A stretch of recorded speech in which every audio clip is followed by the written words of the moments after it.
Creamy fruit custard একদমই মুখে লেগে থাকার মতো মজাদার ফ্রুট কাস্টার্ড রেসিপি শেয়ার করব আজ।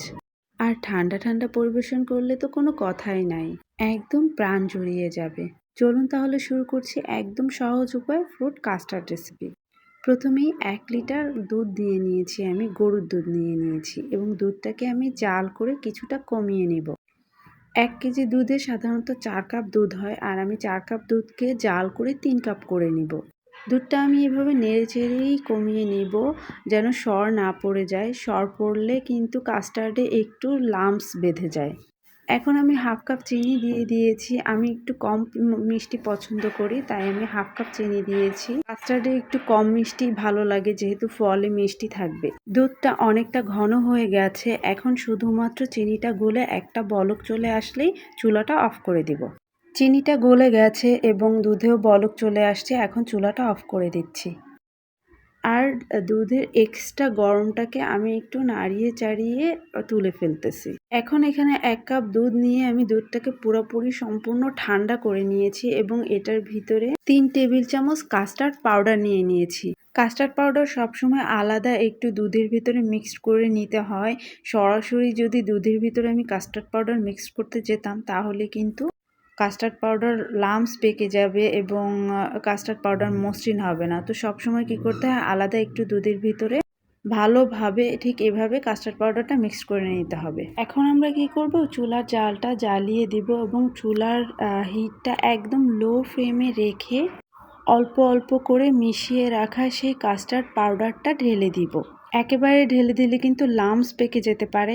কাস্টার্ড পাউডার কিন্তু খুব দ্রুত ঘন হয়ে যায়, তাই অল্প অল্প পাউডারের মিশ্রণটা দিয়ে খুব ভালোভাবে মিক্স করে নিতে হবে। সম্পূর্ণ কাস্টার্ড ক্রিমটা দেওয়া হয়ে গেলে আমি হাতলটা দিয়ে কিন্তু এভাবে নাড়িয়ে চাড়িয়ে মিক্সড করে নেব এবং চুলার জালটা এক্ষেত্রে একটু বাড়িয়ে দিব। যেহেতু লো ফ্লেমে ছিল, তাই একটু বাড়িয়ে দিয়ে এটাকে একবার জাস্ট বলক তুলে নিব।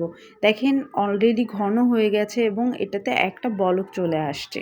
যখন দেখব বলক চলে আসছে এবং কাস্টার্ড ক্রিমটা অনেকটা এরকম ঘন হয়ে আসছে, ঠিক এ পর্যায়ে আমরা চুলাটা অফ করে দিব। এর থেকে বেশি ঘন করব না, কারণ কাস্টার্ড ক্রিম কিন্তু ঠান্ডা হলে আরও অনেকটা ঘন হয়ে যাবে এবং ক্রিমি একটা টেক্সচার অলরেডি চলে আসবে।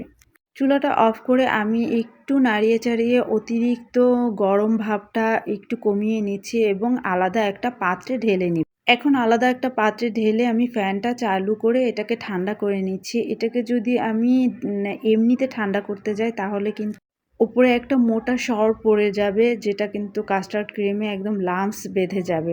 তাই আলাদাভাবে ফ্যান চালু করে নাড়িয়ে চাড়িয়ে ঠান্ডা করে নিতে হবে। এখন আমি আমার পছন্দ মতো কিছু ফ্রুটস কেটে নিয়েছি কাস্টার্ড ক্রিমে দেওয়ার জন্য। আপনারা আপনাদের পছন্দ মতো ফ্রুটস নিতে পারবেন।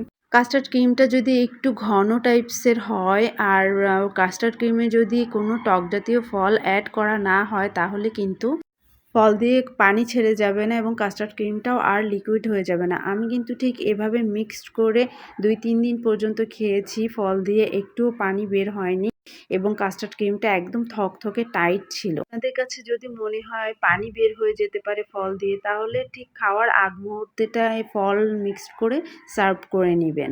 আমি কিন্তু ফল মিক্সড করে এভাবে ফ্রিজে রেখেছিলাম এবং 2-3 দিন পর্যন্ত এভাবেই খেয়েছি। কোনো রকম কোনো ফল দিয়ে পানি বের হয়নি এবং কাস্টার্ডটা একদম থকথকে টাইট ছিল। ব্যাস, তৈরি হয়ে গেল আমাদের মজাদার ক্রিমি ফ্রুট কাস্টার্ড। এখন ফ্রিজে রেখে একটু ঠান্ডা করে পরিবেশন করলে খেতে জাস্ট অমৃত লাগবে।